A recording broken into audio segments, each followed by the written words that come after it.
Aku bisa lihat nggak sih? Bisa lah ya. Bisa dong. Tapi ininya suaranya jadi ini nggak? Di kecilkan aja, mute aja suaranya dong. Nggak juga. Kayaknya belum. Oh iya deh. Di mute. Cara mute. Mute. Bukan. Dari suara dokter aja dok. Apa? Nah, ya kecilin. Kita mulai aja lah nak, karena kan mau di-save ya. Assalamualaikum warahmatullahi wabarakatuh. Selamat siang, salam sejahtera untuk kita semua, ibu-ibu, para bunda yang ada di rumah. Ayah, selamat siang semuanya. Gimana kabarnya nih? Nah, tidak terasa kita bertemu di hari yang kita tunggu-tunggu, yaitu kegiatan talk show inspiratif. Oke, baiklah. Sebelumnya perkenalkan, nama saya Dr. Ana Hanifah Devita. Saya adalah dokter umum konselor laktasi di Klinik Aminah. Dan tidak lupa, saya sambut speaker salah satu dokter anak favorit yang ada di Dumai ya dok ya. Yaitu, boleh izin dok kenalan. Gitu. Oh iya, perkenalkan saya Dokter Sarah, dokter spesialis anak di Klinik Aminah. Halo Dokter Ana. Halo dok. Apa kabar dok? Sehat dok, alhamdulillah. Okay. Sehat ya dok? Sehat. Sehat dok. Lagi menunggu jadwal praktek juga ya dok ya? Iya, bentar lagi mau praktek. Baiklah, nah sembari menunggu jadwal prakteknya dokter Sarah nih para bunda, kita berbincang-bincang santai dulu dalam memperingati Hari Anak Nasional, di mana tema yang kita angkat yaitu untuk pemenuhan gizi ya dok ya.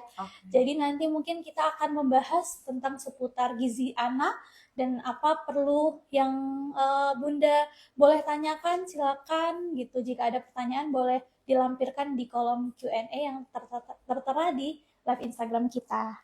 Nah jadi ya dok, kesehatan itu kan merupakan investasi ya dok ya. Betul. Jadi investasi kesehatan itu ternyata dimulai dari sejak dini gitu ya dok ya. Nah di mana kesehatan itu bukan hanya pada diri sendiri tapi butuh juga untuk keluarga dan lingkungan sekitar kita ya dok ya. Nah jadi di mana dengan talk show ini harapan kita dari para bunda dapat mendapatkan manfaat yang bisa kita peroleh, kemudian bisa menjadi inspirasi untuk kedepannya juga. Baiklah, tidak memperpanjang waktu ya dok ya. Jadi kalau misalnya saya ingatkan kembali, jika ada para bunda yang di rumah atau ayah yang ingin bertanya seputar dengan tema kita pada siang hari ini, boleh silakan cantumkan di kolom komentar. Baik, nah kira-kira nih dok, Hari Kesehatan Anak Nasional itu diperingatinya tanggal berapa ya dok? Tanggal berapa ya? Hari Kamis kemarin ya, 23 ya? Oh tanggal 23 ya, 23 jadi Juli kemarin. Temanya adalah sayang anak, bangun, sayang anak. Ini ada di belakang, ada di Oh iya, sayang ini. Anak. Mana temanya? Mana nih temanya? Boleh nih kita lihat nih. Jadi tema itu dari IDAI ya dok ya? Ya, tema dari IDAI sama dari ini juga dok, dari apa? Kayak Persatuan Wanita dan Anak Indonesia gitu. Oh oke. Ya, jadi sayang anak, bangun masa depannya gitu. Oh baik-baik. Jadi diadakan setiap tanggal 23 Juli setiap ya, tahunnya. Ya. Betul. Baik. Jadi merasakan ya dok bahwa ternyata bukan hanya ada hari ibu gitu, tapi ternyata juga ada hari anak. Betul. Gitu ya. Oke, jadi perbincangan kali ini kita memang sangat menarik sih ya dok, karena kita ngebahas tentang masalah gizi. Karena di mana-mana masalah gizi kan salah satu topik hot nih dok, di mana aja, terutama pada para ibu gitu ya dok ya, apalagi di usia hari pertama kehidupan, di 1000 hari pertama kehidupan ya dok ya. Jadi saya ada mau bertanya nih dulu dok sama dokter ya dok. Nah, kira-kira dok, hal yang perlu ibu ketahui gitu ya dok, mengenai tanda awal masalah gizi anak itu apa ya dok? Karena rata-rata kan biasanya ibu itu dia sering merasa bahwa kayaknya anak saya aktif aja nih, kemudian baik-baik nih tumbuh kembangnya, tapi ternyata ada problem di gizinya gitu dok. Nah, jadi kita kan tanpa disadari gitu ya dok ya. Gitu. Jadi kalau masalah gizi nih dokter Ana, sebenarnya kan dia ada dua ya, ada yang gizinya kurang, kalau yang lagi hot mungkin stunting gitu ya, betul. berat badan kurang. Tapi ada juga yang masalah gizinya adalah karena gizinya berlebih, misalnya overweight atau obesitas. Nah, jadi bagaimana ibu bisa tahu ini anak masalah gizinya ada atau tidak, dan masalah gizinya yang mana nih, yang kurang apa justru yang berlebih. Memang paling objektif adalah dengan mengukur 3 parameter nih dok. Ada berat badan, tinggi badan, sama lingkar kepala. Nanti dari situ kita bisa plot ke grafik pertumbuhan. Nah, nanti bisa kita lihat tuh kira-kira gizinya udah oke, atau dia perlu intervensi karena kurang atau karena berlebih gitu dok. Berarti kita harus ukur tinggi badan ya dok. Kalau misalnya anak yang belum bisa berdiri mungkin panjang badan. Betul. Gitu ya dok ya. Kemudian berat badan serta lingkar kepala. Itu dilakukannya gimana dok? Setiap bulan kah atau pada saat anak kunjungan ke dokter spesialis anak gitu? Kalau anjurannya sebenarnya dok untuk usia baru lahir sampai usia 1 tahun itu kalau bisa per bulan. Jadi kita boleh ketemu di posyandu, ya kan, ada posyandu, puskesmas, atau di dokter atau di dokter anak silahkan. Kemudian biasanya di atas 1 tahun itu sudah bisa per 3 bulan untuk kontrol berat badan, tinggi badan, dan lingkar kepalanya. Atau sewaktu-waktu bisa lebih cepat. Jadi misalnya di bawah 3 bulan kontrol karena memang pas lagi ada sakit atau ada keluhan tertentu, nah itu boleh datang lebih cepat gitu. Berarti harus penting nih para bunda, kita minimal mengukur berat badan dan tinggi badan anak kita untuk mengetahui status gizi anak. Jadi bukan hanya sekilas mata gitu ya dok ya, betul. Terus gini dok, kan kalau misalnya yang sering diketahui kan ibaratnya kayak anak kurang gizi gitu ya, atau misalnya kayaknya kalau dia kurus kurang gizi nih, terus misalnya dia agak pendek, kayaknya stunting nih gitu. Sedangkan yang badannya gemuk itu kan kurang jadi permasalahan gitu ya dok ya. Nah, apakah sebenarnya anak yang terlihat gemuk itu sebenarnya status gizinya bagus dok gitu? Itu gimana dok? Nah, itu belum tentu sebenarnya dok. Jadi sering kan biasanya kalau orang tua atau kakek neneknya tuh lebih senang anaknya gemoy gitu ya, gemuk. Bener. Itu biasanya ini sehat nih karena gemuk. Gitu ya.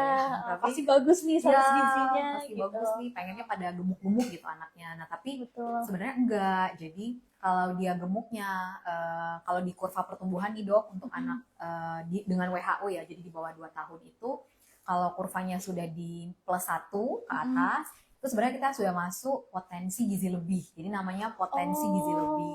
Itu +1 ya dok ya? +1 ke atas ya. Jadi kita udah mulai warning nih biasanya, oke Bu, nanti harus sering dipantau gitu ya, aktivitas fisiknya diperbanyak. Nah kalau misalnya nanti dia udah di atas +2 atau +3, nah itu dia udah masuk overweight dan obesitas gitu. Jadi nggak semua gemuk itu bagus. Jadi nggak semua gemuk itu bagus, terutama anak ya dok ya. Terutama anak, betul. Oke. Jadi kalaupun misalnya kita terlihat bayi itu seperti roti sobek gitu ya istilahnya ya dok ya.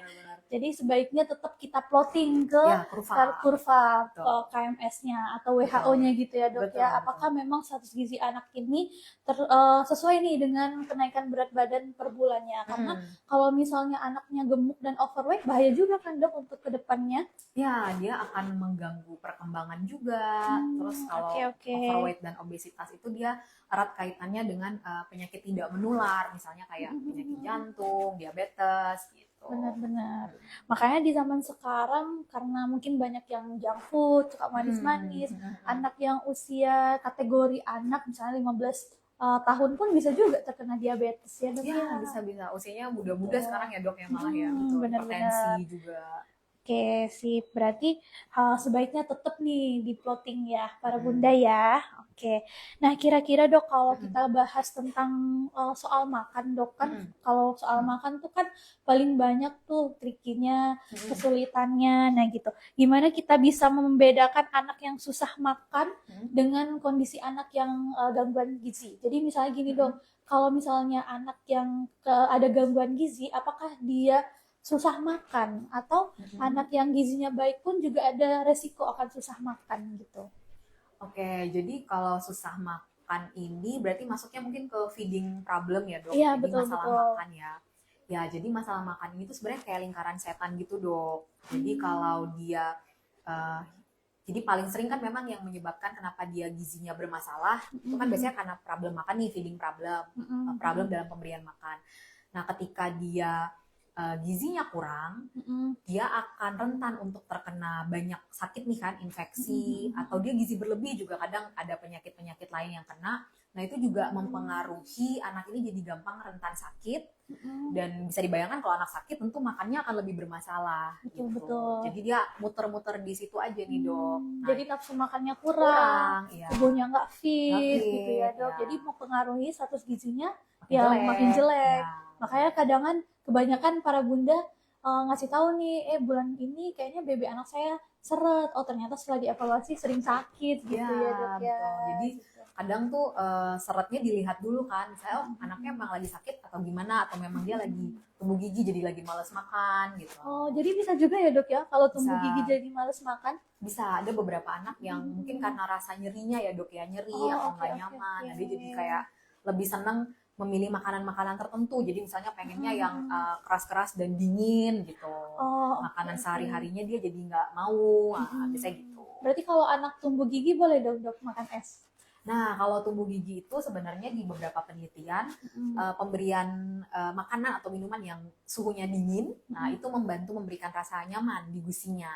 Nah, jadi sebenarnya kan es itu tidak dilarang ya, sebenarnya boleh. Cuman kita biasanya mengurangi di beberapa anak-anak yang memang sensitif dengan makanan atau minuman dingin. Tapi kalau dia selama ini makan minuman dingin aman-aman aja, sehat-sehat aja, mah nggak masalah ya sebenarnya. Iya, betul. Jadi kalau misalnya so far masih bagus ya masih nggak apa-apa gitu ya dok. Yang penting kenyamanan sama anak yang lebih utama gitu ya dok ya. Betul. Oke, baik-baik. Nah kalau misalnya kita ngebahas tentang kurva pertumbuhan sih dok, biasanya kan para bunda itu paling lebih aware itu kan di 6 bulan pertama ya dok ya. Kadang ada yang karena mungkin fase menyusui, ya udah deh di 6 bulan pertama nih harus pemantauan. Nah, jadi sebaiknya sampai umur berapa sih dok perlu pemantauan kurva pertumbuhan itu? Jadi kan kalau di buku KIA tuh kan dia ada per umurnya gitu kan dok. Nah kadang kan para bunda ini kan nggak tahu kan dok, taunya kiranya per bulan tapi sampai kapan, nah gitu. Jadi sebenarnya kalau untuk kurva pertumbuhan nih dok, kita ada sampai anak usia 18 tahun, bahkan dia maksimal sebenarnya sampai 20 tahun tuh ada kurvanya. Kita akan pakai kurva WHO untuk yang 5 tahun ke bawah, dan di atas 5 tahun tuh ada namanya kurva CDC. CDC ya. CDC ya dok ya. Ya, jadi sebenarnya kapanpun datang ke dokter tuh sebenarnya kita bisa ngeplot dia untuk melihat status gizinya apa. Karena kurvanya selalu tersedia. Nah, cuman tadi ya kalau untuk kapan sih harus pakai kurva, yaitu kalau dia di bawah 1 tahun memang anjurannya tiap bulan kontrol. Dan itu bisa dilakukan gak hanya oleh dokter anak nih ayah bunda, jadi bisa dokter umum, bisa beberapa petugas kesehatan kayak bidan, perawat tuh sebenarnya paham untuk mengisi kurva. Jadi memang harusnya dia selalu diisi saat kontrol. Kemudian di atas 1 tahun ya tadi ya biasanya per 3 bulan. Makin besar anaknya biasanya rata-rata memang 3-6 bulan sih kontrol, karena pertambahan berat badan atau tinggi badannya juga sudah tidak sepesat di bawah 1 tahun kan biasanya. Betul. Bahkan kadang kan dok pentingnya kita mengetahui kurva pertumbuhan itu kan sebenarnya memang kita untuk mengetahui dari status gizi, tapi kita tidak melupakan tentang perkembangan ya dok ya. Jadi baik itu dari sisi perkembangan kan biasanya per usia gitu ya. Jadi makanya kadang beberapa anak yang misalnya keterlambatan pertumbuhan dari sisi nutrisinya ada juga efeknya ke perkembangan gitu ya dok ya. Oke. Nah kalau misalnya kita ngebahas tentang kurva pertumbuhan gitu ya dok. Jadi kalau misalnya balita kan paling seringnya bisa ke bidan gitu ya dok ya. Terus kadang ada ke kader posyandu juga atau misalnya ke dokter umum. Nah kalau misalnya anak 5 tahun ke atas itu kan tadi menggunakan CDC ya dok ya. Nah itu bisa juga kan dok dilakukan di bidan atau dokter umum gitu, atau harus ke dokter anak baiknya dok? Sebenarnya bisa. Cuman memang kurva yang di atas 5 tahun itu dia biasanya sudah tidak ada kan di buku KIA. Iya, betul. Tapi kurva itu bisa diakses secara bebas di internet, kurva CDC itu. Jadi sebenarnya kita semua petugas kesehatan bisa sekali mengakses itu dan harusnya bisa mengisi. Betul. Bahkan sebenarnya dari tenaga kesehatan kan kadang juga ada ngasih tahu gitu kan dok. Cuman mungkin kesadaran orang tua yang anaknya di atas 5 tahun ke atas sudah nggak ditimbang lagi gitu, karena merasa bahwa sudah terlewati fase pertumbuhan dan perkembangan yang pesat yang dibilang golden age gitu ya dok ya. Jadi ibaratnya kayak ya udah deh kayaknya nggak perlu nimbang lagi gitu. Taunya ternyata di umur 6 tahun taunya bisa jadi obesitas misalnya kayak gitu ya dok ya. Nah oke baik. Kira-kira dari para bunda udah ada pertanyaan belum ya? Oke, kita lanjutkan ya dokter ya. Silahkan. Nah, kalau kekhawatiran orang tua itu kan paling sering memang di pertumbuhan dan perkembangan ya dok ya, terutama di 2 tahun di 2 tahun pertama kelahiran bayi. Nah, kapan sih orang tua tuh perlu khawatir ketika berat badan atau tinggi badan anak itu tidak naik secara signifikan dok gitu? Yang menjadi warningnya gitu dok. Jadi misalnya apakah dari sisi ini kayaknya masih bagus nih, terus kayaknya bulan depan udah nggak bisa lagi nih dengan berat badan segini. Nah, jadi kira-kira kapan perlu kekhawatiran tersebut dok? Oke, jadi sebenarnya sebelum anak ayah bunda itu jatuh ke kondisi gizi kurang atau sampai udah stunting misalnya, atau dia berlebih, overweight atau obesitas, itu ada yang kita kenal dengan istilah weight faltering ya dok. Kalau zaman dulu kita nyebutnya failure to thrive, jadi kayak gagal tumbuh gitu ya. Nah kalau sekarang istilah dalam bahasa Inggrisnya itu weight faltering. Nah weight faltering itu adalah kondisi ketika berat badan itu tidak naik sesuai dengan target per bulannya. Nah jadi sebenarnya misalnya dia datang usia 2 bulan ke kita gitu ya, harusnya kan 2 bulan ke 3 bulan tuh naiknya sekitar 800 sampai 900 gram nih dok per bulan. Nah datang ke kita usia 2 bulan, kemudian saat kontrol 3 bulan tuh beratnya belum naik nih sesuai dengan target ya. Nah itu sebenarnya udah harus warning dok, jadi kayak oh ini weight faltering. Nah sehingga di 3 bulan saat datang itu dia sudah harus dikasih edukasi ya, harus kita cari tahu nih kenapa kok BB-nya nggak naik, apakah menyusunya yang belum bagus perlekatannya misalnya, apakah memang ada kondisi sakit yang menyebabkan beratnya nggak naik. Nah kemudian evaluasinya dilakukan bisa per 2 minggu, jadi misalnya nggak naik nih 2 minggu kita lihat naik nggak sesuai target. Kalau dia nggak naik ya kadang perlu diintervensi ya dok, apakah memang ada perlu obat yang diberikan karena sakit misalnya, ataukah memang kita harus konsul misalnya nih kayak problem menyusu nih dok, kita misalnya konsul ke konselor laktasi nih kayak dokter Ana. Nah itu bisa dalam 2 minggu setelah ketemu kita tuh bisa kita evaluasi sebenarnya, jadi nggak nunggu lama. Kalau udah beratnya nggak naik tuh nggak ditunggu kayak 3 bulan lagi lah baru datang, enggak gitu. 2 minggu tuh bahkan kita suruh evaluasi kadang. Berarti bagusnya kalau para bunda sudah mengetahui target kenaikan berat badannya tidak tercapai, ya kalau bisa segera mungkin gitu ya dok, atau kalau efektifnya minimal 3 bulan pertama gitu ya dok ya. Iya bahkan ya kalau 3 bulan pertama itu dia kadang malah udah telat tuh dok, karena ya jadi memang biasanya tuh kayak sebulan aja kita lihat nggak naik tuh udah harus ketemu petugas kesehatan, boleh ketemu dokter atau dokter anak gitu. Baik. Jadi bukan berarti kalau misalnya naik di bulan pertama coba lagi ya mama di bulan kedua gitu, harus segera cari penyebabnya apa, karena kebanyakan orang tua itu masih mencari tahu gitu kan dok, ya udah mencari tahu sendiri dulu, tunggu dulu deh ya udah nanti sampai yang benar-benar BB-nya seret baru akhirnya ketemu. Padahal sebenarnya kita lebih mengapresiasi dengan pasien-pasien yang ketika di bulan pertama kenaikan berat badan anaknya tidak terpenuhi langsung diintervensi, bahkan kita juga bisa lebih langsung membantu gitu ya dok. Betul. Problemnya di mana gitu. Kadang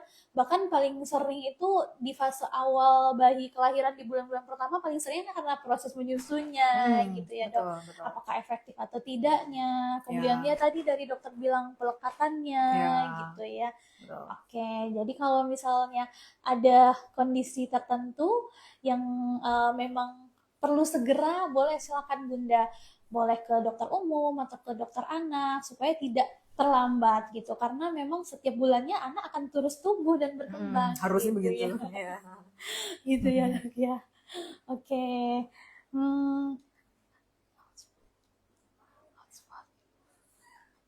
Oke, ini ada lagi nih dok pertanyaan ya dok ya. Nah untuk penyebab masalah gizi nih dok ya, kan di Indonesia kan angka balita dengan permasalahan gizi itu masih tinggi ya dok ya. Nah penyebab paling tersering tuh kira-kira apa ya dok ya? Penyebab tergantung ya, kalau misalnya dia kalau gizi kurang ya, misalnya kayak stunting, itu sebenarnya multifaktorial ya dok. Jadi sebenarnya dia sudah perlu dilacak dari sejak ibunya hamil kalau stunting itu. Ya. Berarti dari awal hamil ya dok ya? Ya, jadi bahkan kalau mau dirunut lagi nih dok, dari sejak ibunya remaja gitu. Jadi dari umur berapa dok? Remaja tuh ya berarti di atas 10 tahun. Nah, jadi 10 tahun ya dok ya. Nah, jadi misalnya apakah selama fase remaja nih si ibunya si anak yang stunting ini anemia atau tidak. Kemudian saat dia hamil, apakah nutrisi saat kehamilannya baik atau tidak. Kemudian karena setelah anaknya lahir dan misalnya BB atau panjangnya kurang tuh sebenarnya adalah sudah kelanjutan dari fase saat dia kan 1000 hari pertamanya itu kan sejak hamil kan ya. Jadi itu sebenarnya udah lama. Kemudian ada beberapa yang lain ya, misalnya kalau penyebabnya adalah karena penyerapan atau gangguan asupan nutrisinya, nah itu macam-macam. Apakah karena alergi makanan, apakah karena ada intoleransi laktosa atau makanan tertentu. Ya. Kemudian kalau untuk yang gizi berlebih, sebenarnya sama dok, karena anak-anak stunting yang pendek ya, itu justru mereka ketika besar malah beresiko menjadi obesitas gitu. Jadi banyak yang obesitas ketika besar itu adalah stunting waktu di bawah 5 tahunnya. Di bawah 5 tahunnya ya dok ya? Jadi mereka kayak muter-muter aja gitu di situ masalahnya. Habis kecil, pendek, jadi gendut, nah gitu-gitu. Jadi tapi tinggi nggak dok? Di situ. Enggak, justru karena dia pendek lah makanya status gizinya jadi obes gitu. Oke. Berarti kalau kita ngebahas tentang penyebab status gizi itu banyak ya dok ya? Multifaktorial. Jadi tergantung dari kondisi si bayinya. Jadi kalau bisa para bunda memang ternyata dari status gizi anaknya bermasalah, segera cari tahu gitu. Karena bukan hanya dari masalah makan, tapi juga ada apakah dari riwayat penyakit. Bayi dengan prematur pun juga ada beresiko gitu kan dok. Bahkan bukan hanya dari bayinya, tapi juga dari si ibunya. Ibu dengan ada riwayat anemia ada beresiko juga terhadap anaknya akan mengalami anemia gitu juga kan dok. Jadi kalau misalnya bayinya anemia, otomatis ada terjadi penurunan peningkatan berat badannya tidak begitu signifikan karena ada faktor yang tadi gitu ya dok. Nah ini ada pertanyaan dok dari Ibu Myong Gijrah ya dok ya. Izin dok bertanya, apa saja tanda-tanda bahwa kebutuhan gizi anak itu sudah terpenuhi dan bagaimana cara sederhana yang bisa dilakukan orang tua untuk memastikan asupan gizi anak tetap seimbang gitu dok. Berarti tentang porsi makan ya istilahnya ya dok ya. Jadi kalau untuk memastikan kebutuhan gizi terpenuhi tadi sih sebenarnya Ibu sama kayak yang kita bahas ya. Kuncinya adalah di peningkatan berat badan, tinggi badan, dan lingkar kepalanya. Jadi kalau dia peningkatan berat badan, tinggi badan, dan lingkar kepalanya sesuai dengan targetnya tahu dari mana? Nah itu sebenarnya ada di buku KIA kan dok. Jadi ada tulisannya tuh per bulan harusnya nambah berapa. Nah kalau misalnya tercapai Bu, ya udah berarti pasti yang Ibu berikan nutrisinya pasti adekuat, pasti cukup kayak gitu. Terus bagaimana mengetahui pemberian makannya sesuai apa enggak? Sebenarnya kan kalau di buku KIA itu kita ada resep-resep MPASI yang ada gram-gramnya bahkan ya bisa mengikuti itu. Tapi kalau kita sebenarnya melihat kemampuan anaknya juga ya Bu. Jadi misalnya kayak usia 6 sampai 9 bulan itu kan anjurannya MPASI dari 60 dinaikkan sampai di akhir 8 atau 9 bulan itu sudah bisa tercapai sekitar 125 mili porsinya. Kalau misalnya udah tercapai ya berarti harusnya sesuai, dan kalau dia tercapai pasti BB dan tinggi badan dan lingkar kepalanya pasti naik. Nah ketika itu tidak naik padahal ibu yakin makannya masuk, artinya kita ngomongin makan berarti jangan lupa karbohidrat, protein, dan lemak ya dok. Nah itu 3 itu terpenuhi tapi BB dan tinggi badannya nggak naik, nah itulah tempat dimana dibawa berobat dulu, dibawa periksa dulu supaya kita tahu ini kenapa kok makannya bagus tapi kok nggak naik. Iya benar-benar.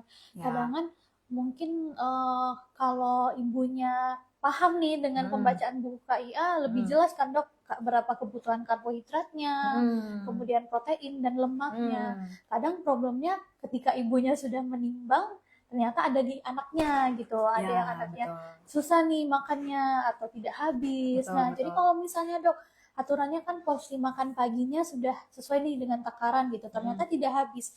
Nah bagaimana anak tersebut untuk menambah kebutuhannya? Apakah ada snacknya atau gimana dok? Oke, jadi kalau untuk aturan pemberian makan kan dok, itu kan kita aturannya adalah 3 kali makan utama. Kalau saat mulai MPASI sih 2 sampai 3 kali makan utama, kemudian snack 1 sampai 2 kali.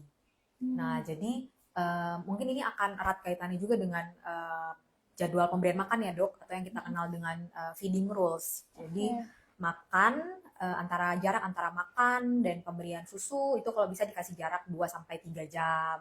Jangan terlalu dekat. Kemudian pastikan bahwa waktu makannya hanya 30 menit ya. Jadi kadang suka khawatir nih orang tua misalnya dok makannya cuma sedikit, jadi saya biasanya nungguin sampai habis, udah 2 jam gitu baru habis. Nah, itu sampai 2 jam nggak juga habis-habis gitu. Nah, itu sebenarnya kan sudah menyalahi aturan feeding rules nih. Nah, jadi sebenarnya tetap ya udah 30 menit, nanti kalau nggak habis nggak apa-apa, diselesaikan proses makannya. Dia masih ada waktu makan lagi nanti 2 sampai 3 jam lagi. Nah, itu misalnya mau dikasih snack boleh, dikasih misalnya ini jamnya pemberian ASI atau jamnya pemberian susu ya silakan. Oh gitu. Berarti baiknya memang ibu itu harus mengenal sinyal lapar juga sama mengetahui feeding rules ya dok ya. Jadi kadang kalau misalnya di polilaktasi itu ya dok yang paling sering bayi-bayi yang sudah melewati fase MPASI masih tetap menyusu, ibunya lebih memberikan ASI ketimbang mengikuti aturan feeding rules gitu. Jadi yang ada bayinya mengenal sinyal lapar, dengan kenyangnya memberikan ASI bukan dengan makan gitu ya dok. Padahal kalau dari feeding rules kan itu sudah ada tuh jam snacknya kapan, makan utamanya kapan. Bukan berarti kita nggak bisa ngasih ASI, tetap ada juga ngasih ASI gitu.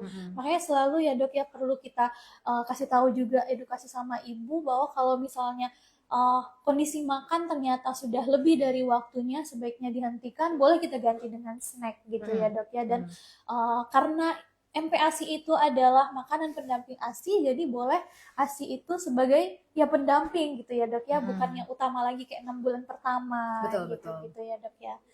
Kadang memang paling sering sih kalau di poli itu gitu sih dok, problemnya anaknya jadi susah makan karena apa? Karena masih kebanyakan mimi gitu.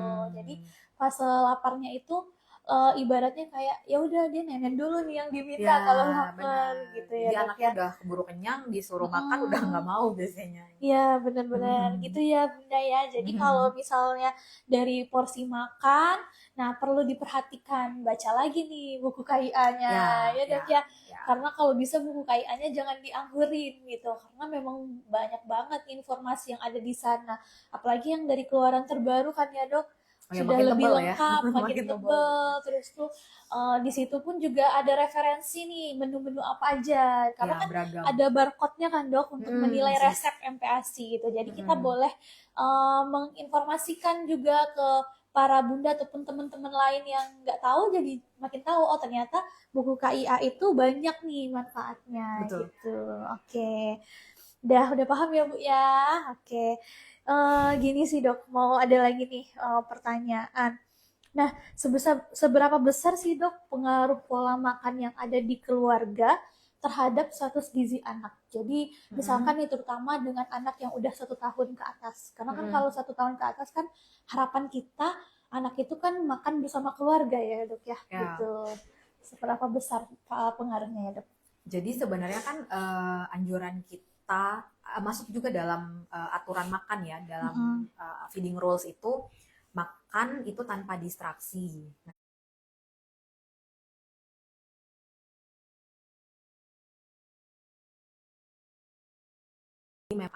Nah, yang sering terlupa kan mungkin kayak kita orang dewasa ya, saya juga gitu kadang, jadi makan tuh sambil nonton drakor ya. Jadi nonton drakor itu kecil dong atau udah besar? Udah besar dong. Udah besar. Maksudnya kita kadang suka lupa nih, kita orang dewasa makan ambil nonton yang lain. Nah, tanpa sadar tuh anak kita memperhatikan kebiasaan kita.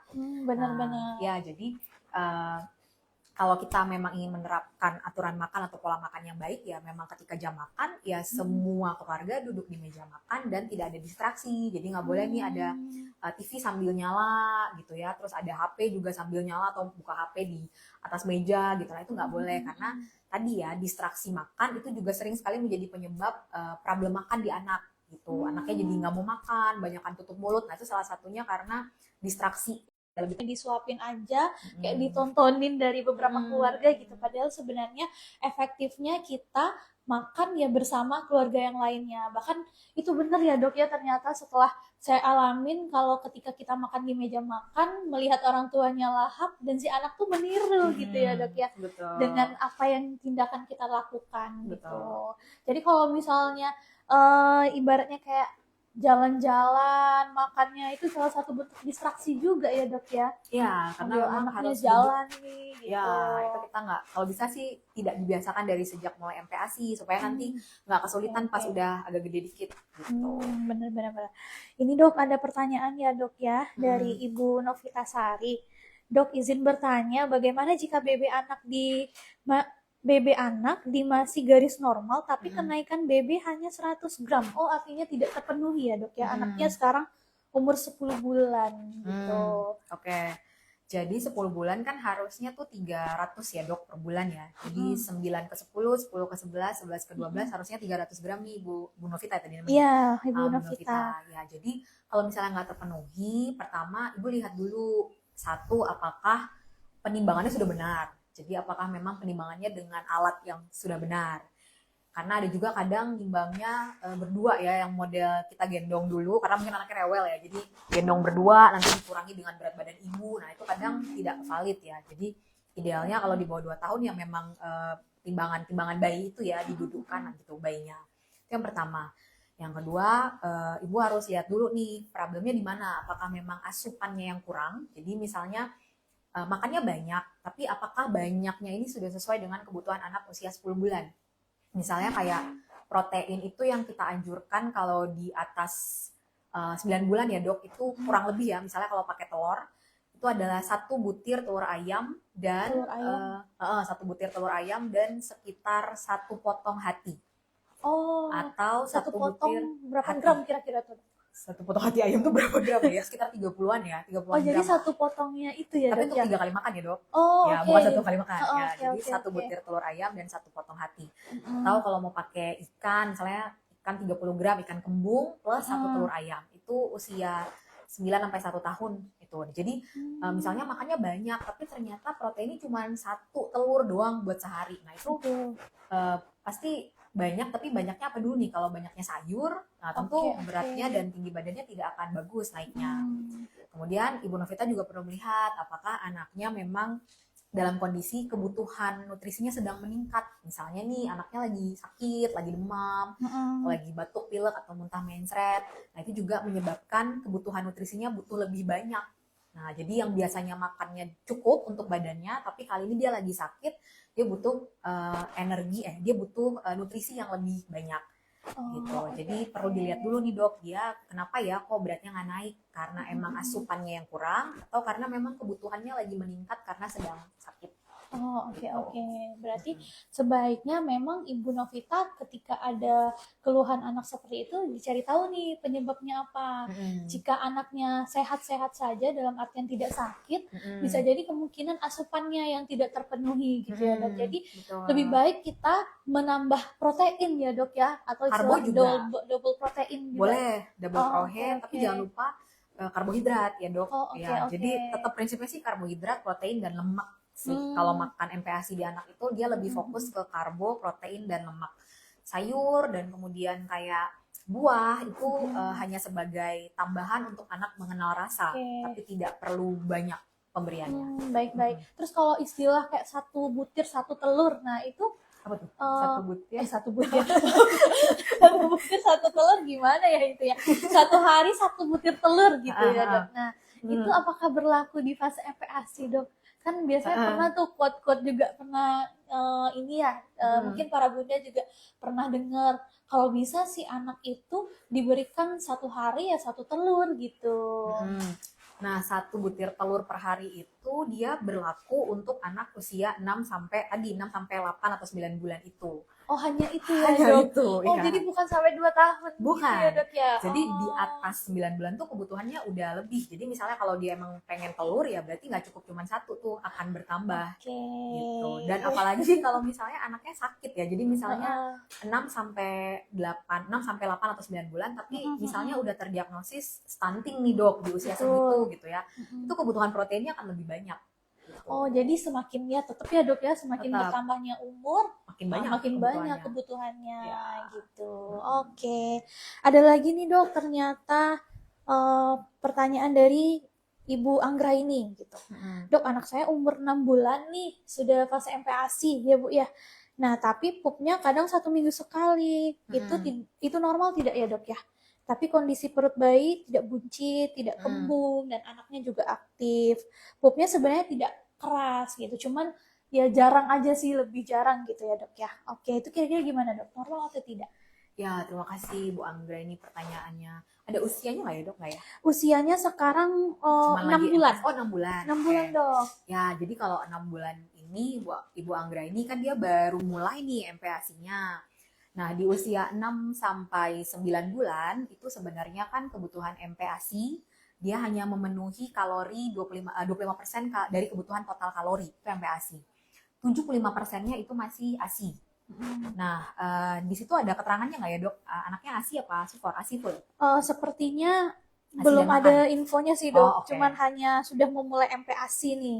Kira-kira boleh nih dijawab Ibu Anggra ini, anaknya ASI atau SUFOR gitu? Iya, dia maksudnya pakainya ASI atau SUFOR. Karena kalau dia ASI saja plus mulai makan, nah itu ASI saja. Oh, ASI nih. Nah, kalau ASI full itu masih wajar tuh Bu Anggra ini, karena kan memang Dokter Ana juga mungkin paham ya bahwa ASI itu lebih banyak yang diserap daripada yang dijadikan ampas oleh tubuh. Betul. Dan di usia 6 bulan 75%-nya kan masih pakai ASI nih bayinya. Makannya kan pasti belum terlalu banyak nih Bu Anggra ini. Nah, jadi memang masih mirip-mirip kayak usia di bawah 6 bulan ya, di 4 sampai 6 bulan yang BAB-nya biasanya nggak tiap hari, jadi agak jarang tuh, bisa sampai 10 hari ya, kalau secara teori 10 hari sampai kadang 2 minggu maksimal tidak BAB. Tapi dengan catatan Ibu Anggra ini bayinya tetap buang angin ya, jadi tetap kentut, kemudian tidak ada muntah berulang, kemudian perutnya tetap lunak, jadi bukan yang tegang dan mengkilap gitu. Oke. Sering-sering di ini aja ya, di goes. Ya, kadang mungkin dia karena pencernaan anak kan juga belum sempurna ya usia 6 bulan. Jadi kadang dia belum pengen kalau belum penuh banget gitu kantong nya. Ya. Apalagi kalau misalnya bayi ASI memang di 6 bulan pertama itu kan dia masih pengenalan MPASI ya, Dok ya. Jadi pasti akan lebih banyak nih ASInya. Ya. Jadi nggak perlu worry banget kalau seandainya dia tidak BAB, kecuali kalau misalnya ada problem tadi, misalnya perutnya keras, terus tuh ternyata dia tidak pup, kemudian anaknya jadi tidak aktif lagi, atau bahkan sering rewel, nangis gitu kan, artinya ada tanda bahaya gitu. Betul. Ya, Bu ya. Oke. Ada lagi nih, Bu. Ada lagi nih, Dok. Maaf, pertanyaan dari Ibu Win. Oke, iya Ibu Win nih. Panggilannya sepertinya Ibu Win Nuraini ya. Oke. Dok mau nanya, ini hamil lagi 2 bulan dan anak baru 8 bulan. Apakah boleh diberikan ASI? Apa kita tanya ke sebelah dulu? Jadi kalau dia sedang hamil 2 bulan, bayinya masih ada yang 8 bulan ya. Sebenarnya kalau nanti mohon dikoreksi ya, Dok, sebagai konselor laktasi kita nih. Kalau sepemahaman saya, dia ada resiko ini ya, Dok, memicu kontraksi dini ya, kalau masih tetap diberikan ASI. Nah, jadi mungkin ada baiknya pelan-pelan mulai di sapih ya, gitu. Karena nanti kan bayinya makin besar, trimesternya makin besar, resiko kontraksinya akan lebih besar juga. Dan mungkin Ibu Win juga tahu bahwa pemberian ASI ketika bayinya mengenyot atau kita memompa, itu kan kita menstimulasi keluarnya hormon oksitosin ya, yang memicu kontraksi. Jadi biasanya kita kalau udah ada isi lagi nih Bu Win, sebaiknya pelan-pelan untuk direncanakan mulai di sapi. Selamat ya Bu Win, sudah isi lagi. Selamat Ibu. Jangan lupa periksa kehamilannya sama Dokter Dinda di sebelah ya. Oke. Boleh deh dong nambahin ya. Jadi kalau untuk pemberian ASI dalam kondisi ibu hamil itu kan istilahnya kayak tandem nursing gitu ya dok ya. Jadi sebenarnya kalau dibilang haram sih nggak juga gitu, boleh-boleh aja, tapi kita harus tetap memprioritaskan kesehatan ibu hamilnya gitu. Jadi kalau misalnya ternyata ibu hamilnya memiliki resiko tinggi, misalnya nih ada riwayat kelahiran prematur gitu ya dok, atau misalnya ada perdarahan, atau misalnya sering mengalami kontraksi, nah alangkah lebih baiknya untuk anaknya disapi. Tapi kalau misalnya masih tetap menyusui dalam kondisi aman-aman saja, boleh secara perlahan-lahan juga untuk disapi supaya tidak terjadi faktor resiko kalau tidak ada kolostrum dok, jadi gitu asinya ya? masih asimatur gitu. Okay. Kalau ibu hamil yang misalkan dia tidak menyusui sebelumnya, pada saat setelah lahir kan akan ada kolostrum Ya, dok. Nah, cuman bedanya, ini ya bedanya yang masih proses menyusui itu, ibunya nggak kolostrumnya akan lebih minimal karena masih menggunakan ada asimatur yang dihisap sama bayinya yang di yang sebelumnya gitu. Jadi memang sebaiknya kondisi hamil itu jika memungkinkan ya baiknya di sapi gitu ya. Oke. Nah, ada lagi nih, Dok. Pertanyaan dari Ibu Fitri Wahyuni.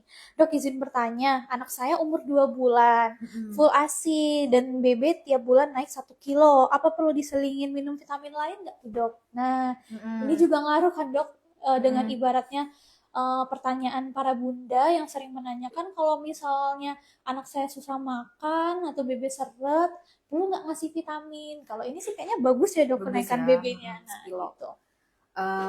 Sebenarnya kalau vitamin ya Bu, karena dia suplementasi, jadi kan sesuai namanya ya suplementasi, dia sifatnya hanya tambahan. Ada vitamin yang misalnya ibu ingin memberikan vitamin ya, ada yang kita anjurkan itu kalau di bayi 0 hari ya, jadi kayak baru lahir, itu yang sudah boleh diberikan itu adalah vitamin D. Tapi perlu diingat bahwa tujuan pemberian vitamin D-nya itu bukan untuk menambah berat badan misalnya atau menambah tinggi badan, enggak. Vitamin D ini tujuannya karena dari penelitian yang sudah dilakukan bertahun-tahun itu banyak sekali anak-anak di negara kita di Indonesia itu yang ternyata defisiensi vitamin D. Nah, jadi biasanya kita anggap dia beresiko untuk kekurangan vitamin D sehingga kita anjurkan untuk diberikan vitamin D sejak lahir. Kemudian nanti bisa diberikan juga di usia 4 bulan nih dok, itu juga sama kita menganjurkan bisa dimulai pemberian zat besi. Umur 4 bulan ya dok 4 bulan, kalau kecuali bayinya ini ya dok, kecuali misalnya prematur atau berat lahir rendah itu kadang dari 2 bulan sudah perlu diberikan. Tapi kalau cukup bulan, lahirnya di atas 2,5 kilo, nah itu biasanya 4 bulan. Sama, kenapa dianjurkan adalah tadi, karena berdasarkan penelitian di Indonesia, itu angka anemia dari sejak usia 4 bulan tuh sudah mulai tinggi ya, karena kadar zat besinya yang ada di ASI itu makin pelan-pelan makin turun kan, makin besar anaknya makin turun. Gitu. Nah, tapi kalau tadi ya kayak misalnya dokter tanya apakah perlu vitamin untuk anak-anak yang berat badannya bermasalah, kalau tujuannya untuk menambah nafsu makan supaya anaknya menjadi lebih lapar atau menjadi lebih lahap makannya, itu nggak ada ya dok ya, jadi tidak ada vitamin untuk menambah nafsu makan ibu-ibu ya. Itu hanya kayak marketing aja sebenarnya ya, dia tidak ada ya, jadi dia hanya akan makan ketika dia lapar. Iya gitu. Benar-benar. Jadi sebenarnya multivitamin itu hanya menambah daya tahan tubuh gitu, kebutuhan yang perlu di tubuh gitu kan dok ya, contohnya seperti vitamin D. Jadi sebenarnya bukan hanya anak-anak yang kekurangan yang sering terjadi kekurangan vitamin D, bahkan dewasa pun juga ya dok ya. Contohnya aja yang paling sering ini contohnya kayak ibu menyusui. Nah ibu menyusui pun juga harus nih minum vitamin D kalau bisa gitu ya. Jadi memang multivitamin itu boleh bahkan dari umur anak yang 0 hari, itu terutama di vitamin D. Terus kalau yang untuk zat besinya, jika anaknya lahir prematur atau dengan berbagai kondisi, boleh konsultasi dulu ya dok sebaiknya, karena mungkin dosisnya akan berbeda gitu kan dok.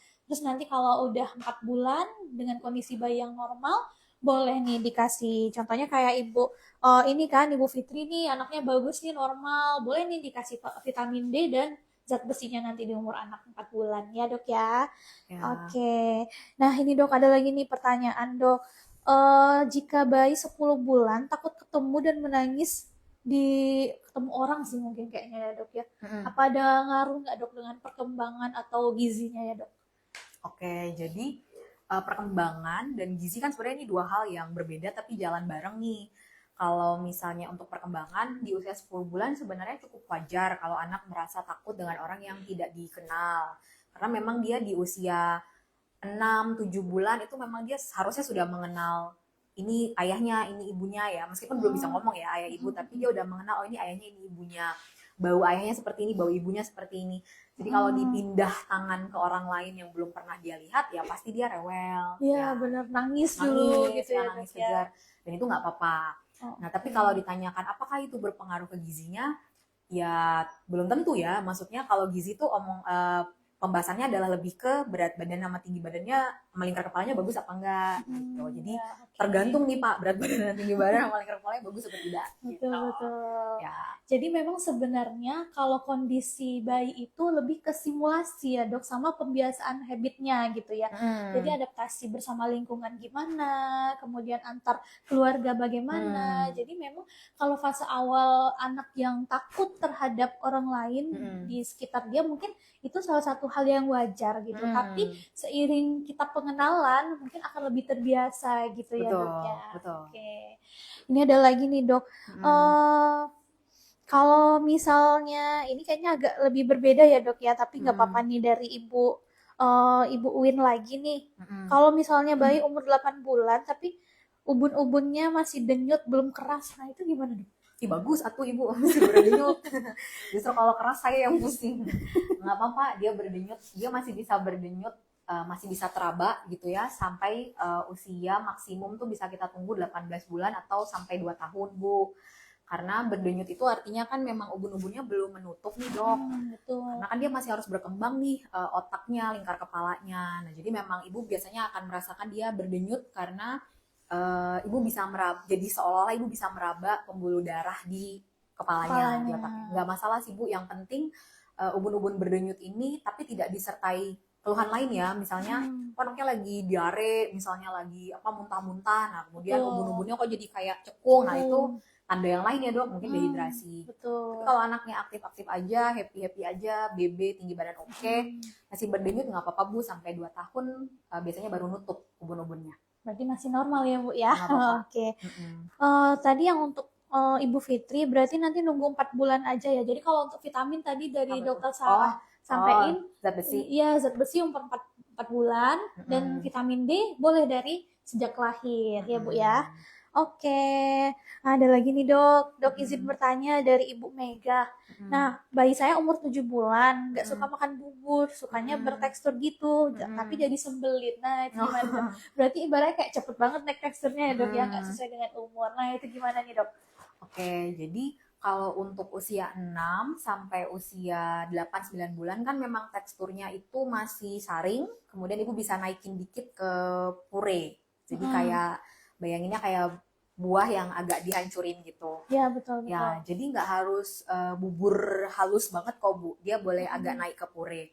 Kalau ibu bikin agak kasar anaknya sembelit, sebenarnya dilihat dulu apakah memang faktor sembelitnya tuh karena tekstur kah atau karena yang lain ya. Misalnya ada pergantian, misalnya kalau dia pakai susu formula gitu ya, apakah karena pergantian merek susu misalnya, ataukah memang karena anak ibu beberapa hari ini dia sedang mencoba makanan-makanan yang banyak mengandung ini ya serat, misalnya ayamnya agak banyak atau dagingnya agak banyak, itu kadang lebih padat nih BAB-nya. Terus jangan lupa bahwa ada kondisi yang kita sebut dengan istilah diskezia nih Dok. Diskezia ini tuh anaknya rewel, jadi ketika mau tuh kayak nangis gitu ya, kayak wah gitu, tapi yang keluar tuh lunak gitu. Nah itu normal, jadi itu nggak apa-apa, nangisnya itu nggak apa-apa, tapi dia tuh lagi baru mengenal kayak gini loh sensasinya mengejan gitu. Ya. Itu biasanya seringnya di umur setelah MPASI Dok? Ya 7 bulan, 8 bulan diskezia itu. Nah itu nggak apa-apa, nah kecuali memang ibu melihat dia konstipasi ya, jadi memang BAB-nya tuh keras, keras itu. Nah itu mungkin nanti coba ibu boleh lihat teksturnya mungkin diturunin sedikit dari yang sekarang, tapi tidak selembek yang awal. Jadi kayak di tengah-tengah gitu, dibikin di tengah-tengah. Terus naikinnya bertahap aja Bu. Jadi misalnya awalnya bubur nih, terus ibu mau naikin agak kasar ya, jangan langsung full kasar Bu. Jadi dia bikin aja 3/4 masih yang halus, nanti 1/4 yang kasar. dicoba 3 hari nih, dicoba 3 hari, oh aman, nanti baru dinaikin setengah-setengah kayak gitu, baru nanti full. Nah, jadi nggak langsung naik gitu. Iya benar, karena kalau misalnya langsung yang keras ada juga resikonya sembelit ya dok. Ya. Kalau misalnya ternyata bayinya ASI nih misalnya gitu ya, tiba-tiba naik teksturnya langsung keras jauh, itu pasti ada resiko nih untuk sembelit karena sistem pencernaannya tuh masih belum sempurna gitu ya dok ya. Oke, baik. Nah, ini dok yang tadi ibu ini ya, ibu Anggra ini. Tapi hari ini sampai udah 12 hari, anak saya masih belum pup. Nah, jadi udah lewat nih dari 10 hari yang tadi tuh dok. Nah, itu gimana dok? Kan usia berapa tadi? Tadi usia 6 bulan. Ya. Ya, jadi pertama tadi ya Bu ya, maksimal memang 10 sampai 14 hari. Kalau ibu merasa dia tidak ada tanda-tanda bahaya, jadi kayak aman-aman aja nih dok. Nah, ibu bisa tadi ya, coba persering goesnya. Ibu boleh persering pijat ilu.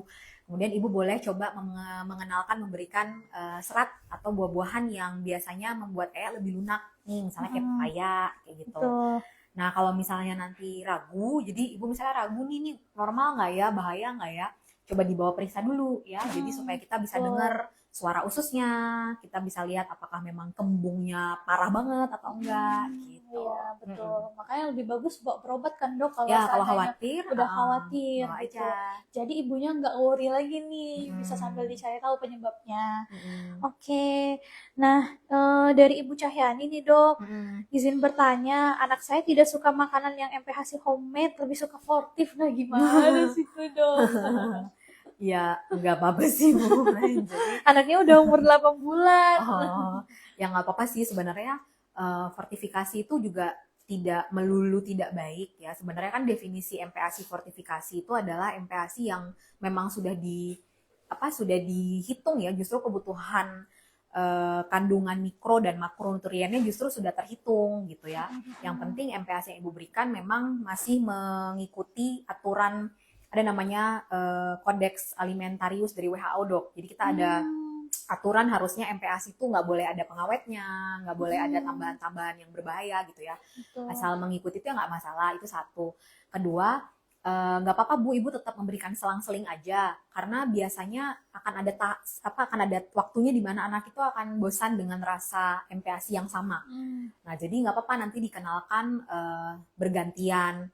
Terus, ibu boleh juga misalnya kasih MPASI fortifikasi, tapi ditambahin juga dengan MPASI buatan sendiri. Misalnya lauknya ditambahin gitu ya, dikasih telur yang dihancurin gitu, ditambahin ke MPASI fortifnya boleh, atau ditambahin ayam suwir gitu misalnya dikasih di MPASI fortif, ya boleh-boleh saja untuk menambahkan tekstur dan rasa yang berbeda gitu. Berarti intinya kita jangan terlalu saklek gitu ya dok. Ya, kita boleh nih ikutin maunya anak, yang penting gizi dan nutrisinya terpenuhi. Ya, kalau BB-nya bagus, tinggi badannya terbagus ya udah nggak apa-apa. Iya betul. Jadi memang yang paling diutamakan memang homemade gitu ya dok, yang buatan dari mamanya. Tapi kalau ketimbang dia nggak bisa makan sama sekali, boleh diselingin, tapi jangan hanya sportif aja, boleh nih ditambahin sama telur dari buatan mamanya atau ayam suwirnya gitu ya dok. Oke, baik. Kalau untuk vitamin kecerdasan anak itu gimana dok? Vitamin kecerdasan anaknya apa ya? Ada nggak dok? Spill. Ibunya nge-spill nih. Coba Bu spill. Apa nih vitamin kecerdasan jadinya? Vitamin kecerdasan anak itu saya tidak tahu nih Bu, mohon maaf.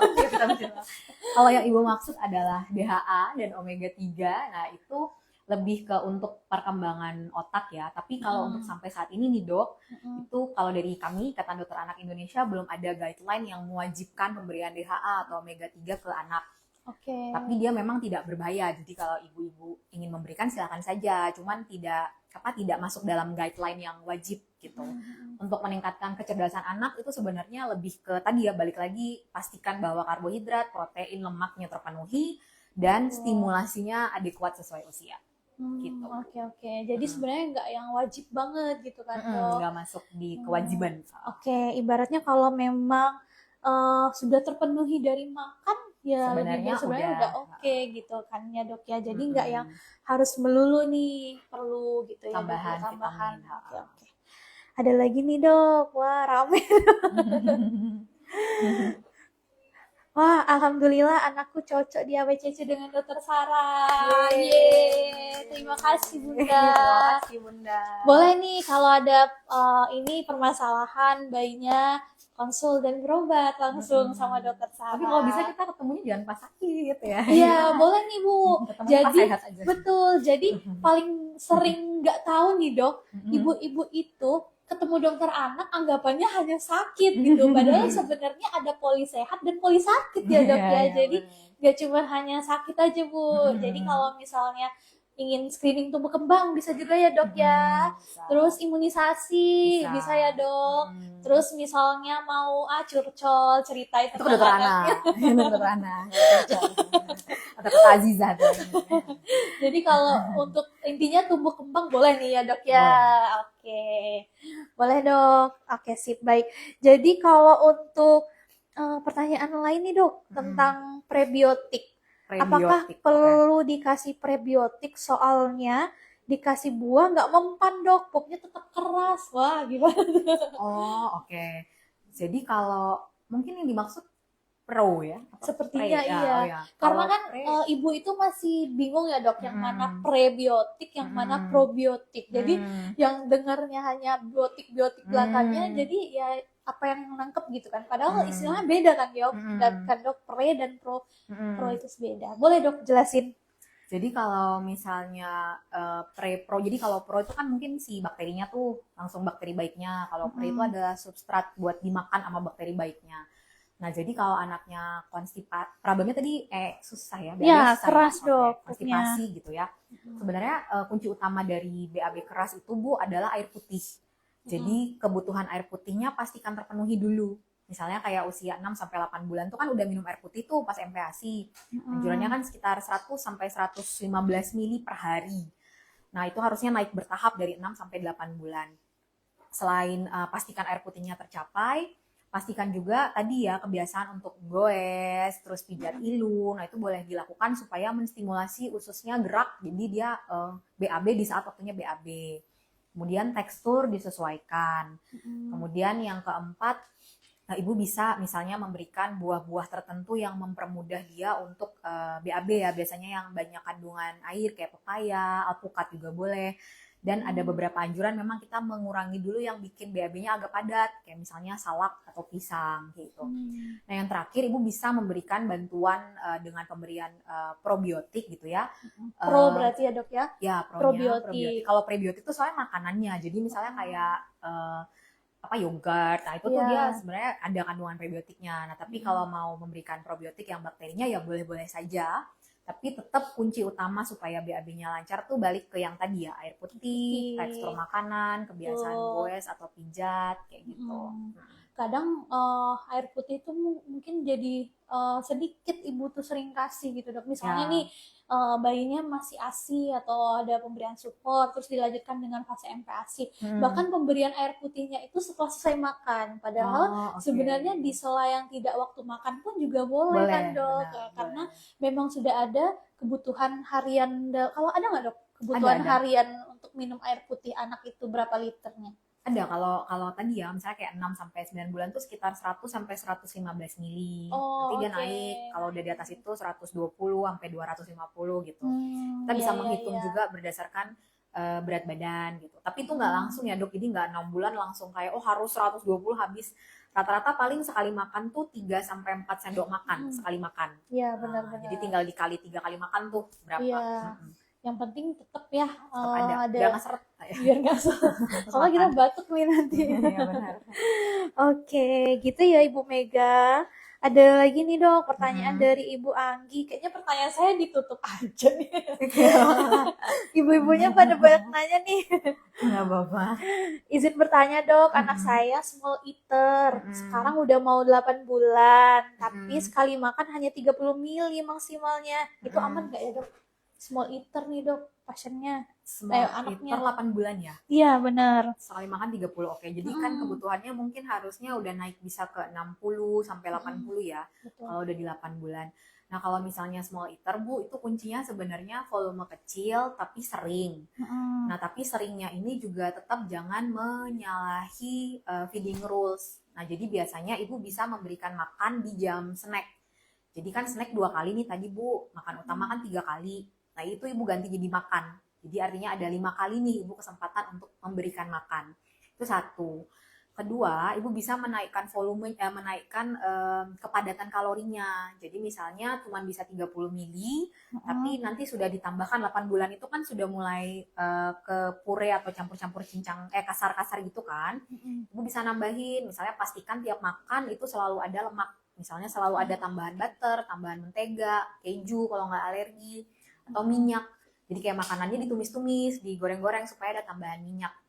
Saya kalau dulu tuh guru-guru saya selalu bilang nih Dok, kalau anak-anak small eater tuh nggak apa-apa dia makan 2 sendok nasi, tapi yang penting nasinya itu nasi goreng daripada nasi putih. Oh Kayak benar-benar gitu. karena Jadi udah ada campuran kalorinya lemaknya ya gitu ya Dok kalorinya ya. lebih padat gitu. Betul, Jadi oke. small eater tuh lebih ke sering dan dipadatin aja kalorinya Bu. Karena memang ada yang modelnya ya small eater dan nggak apa-apa. Sama tadi ya Bu, balik lagi pastikan berat badan, tinggi badan, lingkar kepalanya masih aman. Oke. Gitu. Bahkan kita pun juga bisa ya Dok ya bikin kayak sebentuk nugget tapi di dalamnya udah padat, ada ayam, betul. ada nasi Betul, gitu ya bisa, Dok ya. Bisa banget Dok. Oke, baik. Dok ada 2 pertanyaan kayaknya ini terakhir ya Dok ya. 2 pertanyaan terakhir kita. Ya. Kalau misalnya nih Dok, bayi tidak suka santan ataupun butter, dia hanya mau makan VCO. Nah, apakah boleh Dok? Terus kalau misalnya anak itu makan santan setiap hari, boleh juga nggak Dok? Ya, jadi kalau pemberian lemak itu Bu nggak harus butter, nggak harus santan ya. VCO boleh kan, virgin coconut oil ya berarti ya, minyak kelapa. Boleh, segala jenis minyak itu boleh. Terus keju juga boleh. Kalau nggak suka santan, nggak suka butter ya nggak apa-apa. Tadi ya boleh pakai minyak, segala minyak. Apakah boleh santan setiap hari? Boleh, selama anak ibu toleran dengan itu. Jadi kalau misalnya ibu kasih santan tiap hari terus jadi mencret ya berarti santannya dikurangi dulu ya. Betul. Tapi kalau dia sehat-sehat saja ya nggak apa-apa, kasih aja tiap hari Bu. Jadi boleh-boleh aja kan? Boleh. Kalau anaknya happy aja nggak apa-apa Bu, kasih aja. Yang penting tetap nih dikasih makan. Ya, benar. Nanti ibunya makan santannya. Oke, baik.